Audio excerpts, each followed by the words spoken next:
दोस्तों, जैसा कि हम सब जानते हैं, यूएसए का एक सिलिकॉन वैली बैंक कोलैप्स कर गया, जिसकी वैल्यूएशन $200 बिलियन थी। क्या आपको पता है, इस केस में वर्ल्ड का कोई भी और कितना ही भी बड़ा बैंक क्यों ना हो, वो भी कोलैप्स कर जाता अगर उनके साथ ऐसी घटना घटती तो। ऐसा मैं क्यों कह रहा हूँ, ये आपको वीडियो के लास्ट तक पता चलेगा। आपको समझना पड़ेगा कि बैंक्स कैसे काम करते हैं।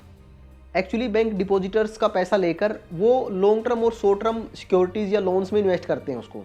मोस्टली बैंक का जो प्रॉफिट होता है वो उनके इंटरेस्ट से ही आता है। एक्चुअली बैंक्स का एक स्टैच्यूटरी लिक्विडिटी रेशो होता है जो उस देश के सेंट्रल बैंक के द्वारा डिसाइड किया जाता है। वो करीबन 20 से 25% होता है। अलग अलग कंट्री में अलग अलग रेट होती है ये।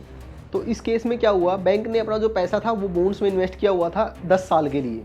एक्चुअली जो बॉन्ड्स का जो रिलेशन होता है इंटरेस्ट के साथ वो इन्वर्स होता है।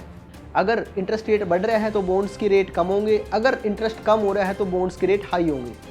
जब इस बैंक ने बॉन्ड में इन्वेस्ट किया था तो जो इनका इंटरेस्ट था वो 0.5% था और अब ये बढ़कर 3.5 हो चुका है।